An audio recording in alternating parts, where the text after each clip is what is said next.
meaning that you pelt the seed in the soil. Small plots may be directly seeded manually. This is for the area outside your house that you just want to plant. Or you can use a hand-pushed seeder. This is for small areas. Obviously, if you got it outside your house and it's just a small little area, you can plant it yourself. If it's a little bigger than what you're accustomed to, you can see if you can borrow or get a hand-push seeder. They're in Barbados, so you can see who has one. In that case, you will be looking at calibrating your seeder to the correct seed size. This is important because if you don't calibrate it, it means that you'll be dropping more onion seeds in a location than you need to. And we're looking at the appropriate cultivation techniques, which means in the end, you don't want to be wasting any of your product, nor not having the amount of yield or onions that you require, all right? Or supposed to get, not even require, but supposed to get. As long as you have as viable seeds are used and adequate moisture is available, the crop should emerge, or your seedling should emerge within 7 to 10 days, 7 to 15 days approximately, all right? Daily inspection is recommended during the seedling stage since emerging seedlings are very vulnerable to pests and disease, and we will go through that a little later. This is basically an indication of direct seeding versus transplanting, all right? Which will be easier for you? If you really think about it, is it easier for me to go on direct seed or should I transplant? In direct seeding, equipment should be used. You're looking at, as I said, probably doing a hand push seeder, all right? So seeding, it requires for large areas, you're gonna be supplying and tinning in that area also. Supplying now is when you put your seed out there, in case you're not familiar with the word. You put your seed out there and 15 days later you go back, you realize this section ain't come up, that section over there come up, this section ain't come up. So you need to go back now and supply seeds for that area. What is that going to do? It means that your germinations are going to be, your onions are not going to be uniform, okay? In this case then, if you've not used a seeder or if it's not properly calibrated, then you're gonna be looking at tinning the area. Once again, same issues. A lot more work involved in that. But transplanting, you put them in a tray or in your little nursery area, and you select the seedlings that you desire. You automatically know the seedling has come up, and so therefore it should grow, all right? Nursery is not needed for the direct seedling because you're gonna plant it out, but you do need a nursery for transplant. The cost is going to be relatively high when it comes to the transplanted version, because you have to get your trees, get your potting mix, get a little area. You can probably have to do it yourself or get somebody to do it, help you with it.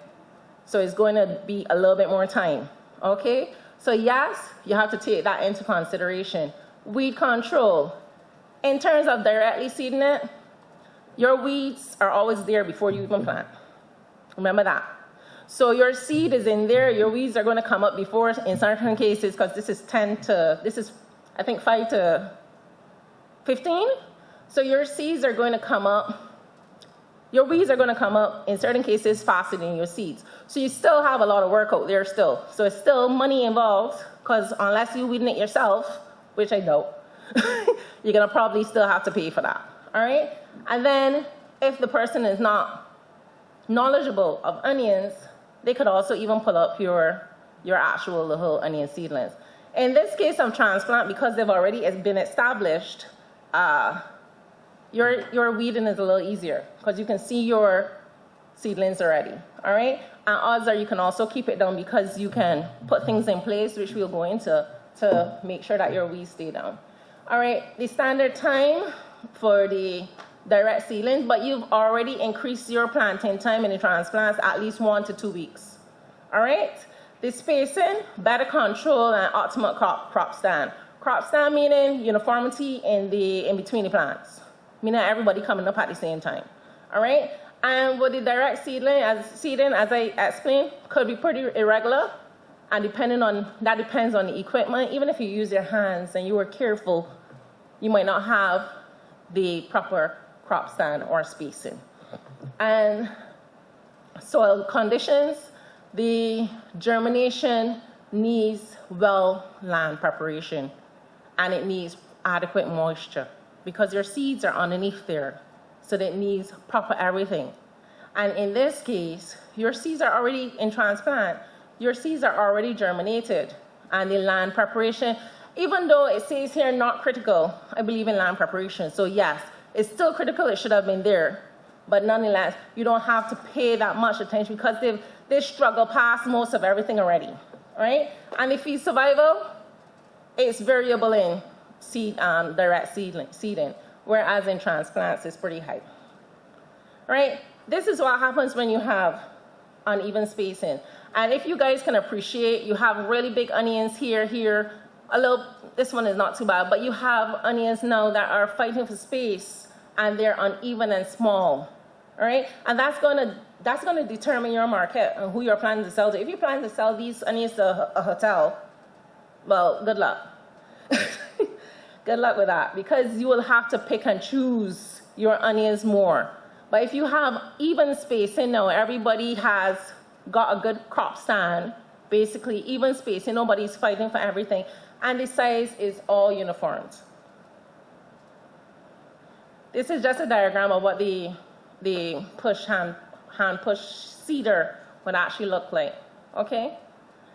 And this is also in terms of a bigger area than what if you're looking at commercially farming, even though this is small, but slightly, you know, you can actually get a seed drill for actually planting, direct planting.